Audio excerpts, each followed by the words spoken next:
What's going on, guys? Welcome back to the channel. Thank you so much for tuning in on a Wednesday, which means we have pre-fight prediction breakdowns for the fights coming up this weekend. What time is it, you ask? It's Khabib time. Duh.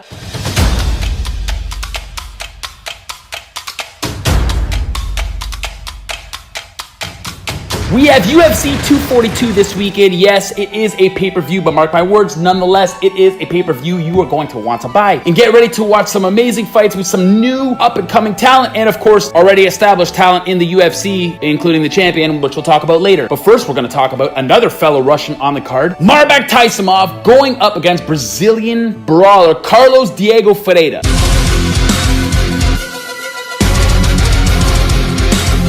Now, these guys both love to stand up and bang it. There's no doubt about it. Mairbek being 6 in a row in the UFC, with 5 of those coming from devastating knockout. Carlos Diego Ferreira, 4 in a row, and 2 of those coming from devastating knockout. But when we look at their records, besides the fact that Mairbek's fought a little bit more tenured of talent within the UFC, already established, doesn't mean that Diego's not worth it. I just think that the calmness in Mairbek is going to show in this fight. Also, Mairbek with his stand-up is a lot cleaner, a lot more precise, strategic, timed, and a lot more calm, if I haven't said that already. Where Diego Ferreira likes to put his head down and just swing wild, and that might be fine against B-rated fighters, but when you're fighting top-tiered A-rated fighters, in my opinion, like Mairbek Taisumov, you are going to come up short. It's going to get really exhausting for you to throw those bombs, especially with Taisumov, him just keeping that distance and setting you up with that big right hand, because we know that he has dynamite in that right hand. And if he catches you with a nasty uppercut, which he is so loving to throw, or one of those overhand rights, mark my words, you are going to sleep. This is a fight where you're going to try to utilize your Brazilian Jiu-Jitsu, because I think that's the only chance you have. Stand-up's not going to be smart for you. And then when we talk about your Jiu-Jitsu, I also, no offense, don't think you really have a chance at that as well. Taisumov is a phenomenal wrestler. His pressure is relentless. His last win coming against Desmond Green via unanimous decision was absolutely exhausting just to watch from a viewer's standpoint, where your pressure is relentless until it's not, meaning your gas tank is nowhere near the tier of that of Taisumov. And I can see you fading real early in this fight, especially if you're throwing those windmill punches and not landing to anything. It's a bunch of unnecessary utilized energy, in my opinion. If I'm gonna have to call this fight,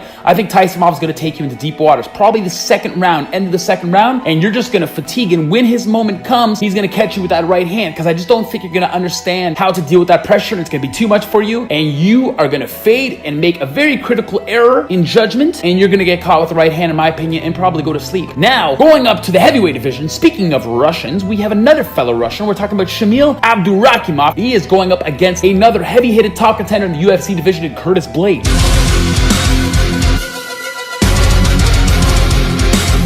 Curtis Blaydes has fought the best of the best in division, some coming up short and some coming out victorious, where Shamil Abdurakhimov has only fought 2 big names in his last 3 wins. We're talking about Andrei Arlovsky and Marcin Tybura. When you're fighting these guys, not necessarily the top tier or maybe over the hump as guys like Andrei Arlovsky, if you're trying to make your name in the UFC, you should have capitalized. This is where you're going to have to prove yourself in this heavyweight division. And going up against a guy like Curtis Blaydes, that's going to be extremely difficult for you. We know that he is coming off a devastating one-sided unanimous decision victory against an amazing wrestler in Justin Willis. And just before that, coming up short against one-punch knockout artist Francis Ngannou. But let's just face facts, Francis would knock out anybody, so does it really count? But he has experience fighting these big vets, Walt Harris, Anthony Hamilton, and making easy work of them. For a big guy such as Curtis Blaydes, he has amazing striking, obviously thanks to his very much long reach, and he has a very good gas tank, fantastic wrestling, and overall fight IQ. To be honest with you, I don't think Shamil is ready for this level. Shamil has devastating knockouts when he gets in that clinch, but that's if he gets in that clinch. And will Curtis Blaydes let him get in that clinch? I totally do not think so. He's made that mistake already twice against Francis Ngannou, and I don't think he's ready to make that mistake a third time, especially like a guy named Shamil. All he has to do, in my opinion, Curtis Blaydes, is take Shamil deep waters, get him gassed, and I think you're going to be able to catch him with one of your deadly hands and get him to the ground and pound him until the ref pulls you off of him, and that's exactly what I think is going to happen here. I do have Curtis Blaydes winning via late second, early third round TKO stoppage. When we go to the next fight, again, we have another phenomenal wrestler coming out of Dagestan, Russia. We have Islam Makhachev, and he is going against probably the most underrated fighter that people haven't even heard of. We're talking about Brazilian world champion, ADCC world champion, Pan Am world champion, Brazilian champion, every type of champion you've heard of in Brazilian Jiu-Jitsu. This guy's nailed it numerous times. We're talking about Davi Ramos.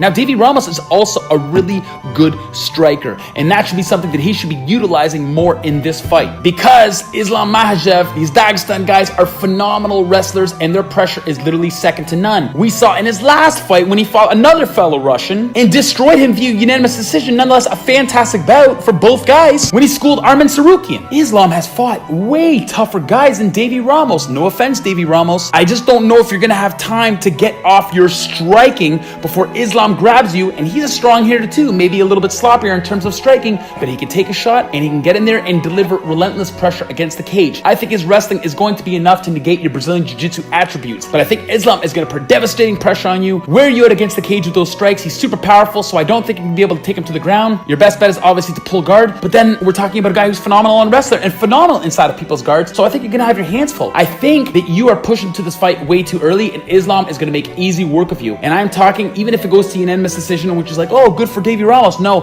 I think this is going to be very much a one-sided fight, and I'm talking like a 30-26 and a 30-25, even though it's 3 rounds on the judges' scorecard. I don't think Davi Ramos is ready for this fight, and God bless him. I think he's a fantastic talent, but I think he's pushed into this fight way too early. Now, we are going to the co-main event. A rematch between probably the best kicker UFC has ever seen, period, Edson Barboza, going against a UFC analyst slash commentator slash fellow amazing kickboxer himself in Paul Felder.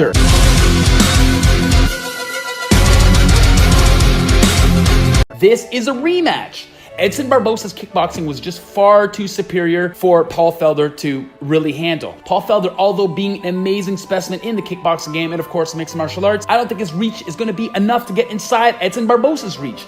Edson Barboza is too crafty. He'll set you up in certain ways for certain shots that he's been thinking about for a while. Look at that Terry Adams spin kick. He had that thing pinpointed from the beginning of the fight. Same when we saw him spin kick Kevin Lee. Even though he came up short, you can never count him out. No matter how beat up he is, always has those kicks in the bag, and one of those kicks is enough to change the whole outcome of the fight. He is the only person in the UFC and in like mixed martial arts period to like the highest level to finish more than one dude with leg kicks. Now, Barboza has had a rough stint in his last 4 fights. He has won in his last 4. His recent coming up against Justin Gaethje, which was really sad, but Justin Gaethje has a very unhuman-like chin. But Paul Felder is also won in his last 2 fights, but the only loss was coming short. It was via split decision versus Mike Perry, who also has an unprecedented unhuman-like chin. In his latest, an amazing display of mixed martial arts and, of course, kickboxing against James Vick. I just think that this is going to be the same outcome as it was in the first. I think Barboza is going to finish this via unanimous decision because he's too long, he's too crafty, he has more tools, but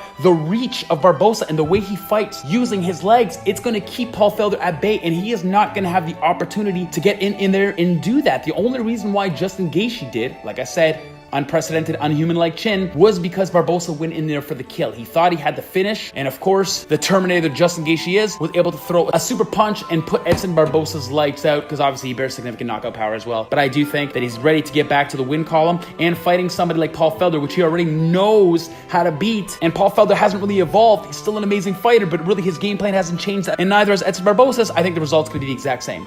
Now, we are going to the main event, a fight I am so excited about, and yes, my friends, it is Khabib time. We have the Diamond, the interim champion, lightweight division, Dustin Poirier. He is going up against, of course, the lightweight champion of the world, and in my opinion, one of the best mixed martial artists, if not the best mixed martial artist. And we're talking about the Eagle, Khabib Nurmagomedov.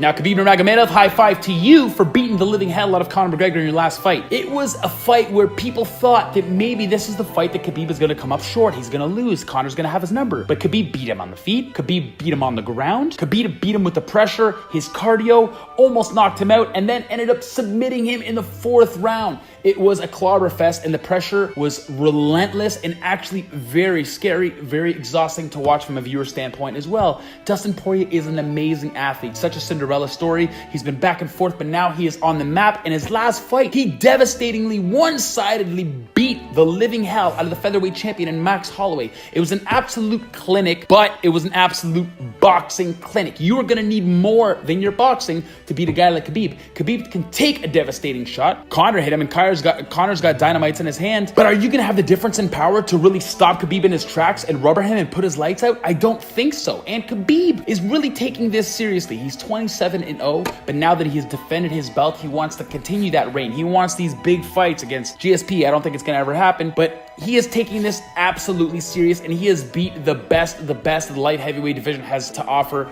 Of course, it's step for Tony Ferguson, but that fight's soon to come, I'm sure. There's no doubt in my mind that if Khabib stood there and let Dustin Poirier hit him in the face, it's going to hurt. But is he going to be able to do that? Dustin Poirier has been matched up as of lately in his last 6 fights against guys that just want to stand up and bang. But that's not Khabib at all. Khabib will stand up and bang and have a little bit of fun on his feet, as we saw in that fight against Al Iaquinta. But I think even that fight was a little too close for Khabib's liking, and I think he's going to take this to the ground literally right away, and that type of pressure might fatigue Dustin Poirier. Even though Dustin Poirier is a Brazilian Jiu-Jitsu black belt, he's not going to be able to handle the pressure of Khabib Nurmagomedov, and especially if Khabib sticks you on your back in between the fence and the canvas, you are in for a very, very long night, and you're going to get fatigued really, really fast, and in my opinion, be susceptible for a submission. But I think your Brazilian Jiu-Jitsu is going to save you there, but I don't think it's going to save you from the ground and pound from the eagle. Being that the only wrestler that you fought in your last 6 fights was Eddie Alvarez, I know twice. One was a no contest, and one you came up victorious with a devastating TKO. You were fighting a different wrestler, a smarter, way better fight IQ in Khabib Nurmagomedov, because Khabib Nurmagomedov, he is only going to stand up for so long, and then he's going to take you to the ground and do his work there,